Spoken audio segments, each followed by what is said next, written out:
হিসেবেই আমরা তাকে মান্য করেছি।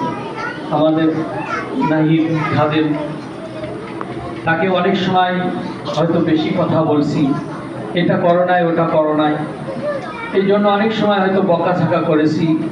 না, আমার শ্রদ্ধেয় ছোট ভাই, তার মনেও যদি কোনো কষ্ট দিয়ে থাকি এবং যদি আমার আচার আচরণের দ্বারা কষ্ট পেয়ে থাকেন, তাহলে মেহেরবানি করে আমাকে ক্ষমা করে দিবেন।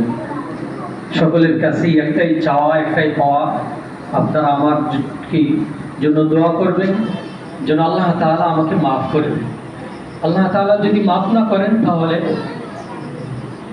কিছুই করার নাই। এই জন্য আপনাদের কাছে আমার একটা বিশেষ দোয়া থাকবে, আপনারা আমার জন্য মাফ করে দিবেন। আর এই প্রতিষ্ঠানের জন্য আমার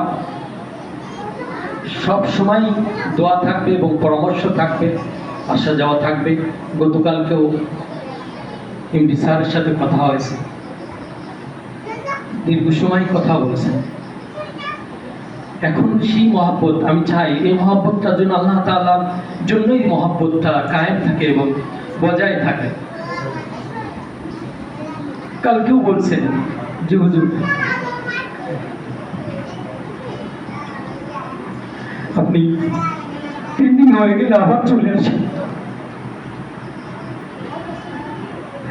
আল্লাহ তাআলার জন্য এই মহব্বতটা আল্লাহর জন্য থাকে, এই দোয়া করি এই প্রতিষ্ঠানের প্রতি। কারণ আমি আমার বিশেষ করে আমার কলিগ হাফেজ নাই, তাকে আল্লাহ তাআলার জন্য অনেক বড় বানায়, সেই দোয়া করি। এখন আমাদের হেফজ প্রতিষ্ঠানে 2 জন শিক্ষক আছে, হাফেজ মাওলানা মামুনুর রশিদ মামুন সাহেব আছেন এবং হাফেজ নাইম। মাদ্রাসার পক্ষ থেকে হাফেজ নাইম সাহেবকে সহকারী প্রধান বানানো হয়েছে। আল্লাহ তাআলা অনেক বড় একটা পদ, অনেক বড় একটা নিয়ামত, অনেক বড় একটা আমানত। আল্লাহ তাআলার জন্য এই আমানতকে যথাযথভাবে রক্ষা করতে পারে, সেই জন্য তোমরা দোয়া করবা। আর নাইম সাহেবের প্রতিও আমার বিশেষ আহ্বান থাকবে। এই প্রতিষ্ঠানটা কিন্তু অনেক কষ্টের,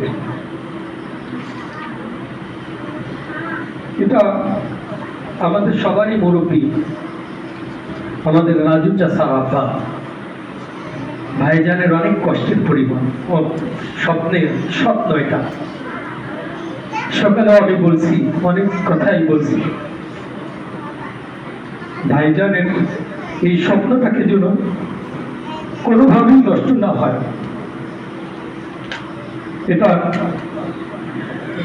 তুমি তোমার শরীরকে যেরকম, তোমার অঙ্গকে যেরকম মহাব্বত করো, এই প্রতিষ্ঠানকে সেইভাবে মনে করবা। আজ থেকে এই প্রতিষ্ঠানটা তোমার শরীরের একটা অঙ্গ। এই যদি মনে করতে পারো তাহলে ইনশাআল্লাহ আশা করা যায় ভাইজানের যে স্বপ্ন, সেই স্বপ্নটা বিফলে যাবে। এই স্বপ্নটা যেন বাস্তবায়ন এবং এই প্রতিষ্ঠানটা যেন একসময় ভার্সিটিতে রূপ নেয়, আন্তর্জাতিক মানের জন্য এই প্রতিষ্ঠানটা সারা বিশ্বের দরবারে মাথা উঁচু করে দাঁড়াইতে পারে। সেই জন্য সকলের কাছে দোয়া চাই। তোমরাও দোয়া করবা, আমরাও তোমাদের জন্য দোয়া করি। আল্লাহ তাআলা যেন আমাদের সকলকে মাফ করে দেন। আর বিশেষ করে আমাদের রাজু চাচার জন্য দোয়া করবা। চাচা যেভাবে এই প্রতিষ্ঠানের প্রতি সার্বিকভাবে দেখভাল করতেছেন, আল্লাহ তাআলাও যেন তাকে সেইভাবে দেখভাল করে এবং চাচার ব্যবসা বাণিজ্যের প্রতি যেন আল্লাহ তাআলা যত প্রতিবন্ধকতা আছে সেই প্রতিবন্ধকতাগুলিকে যেন দূর করে দেন।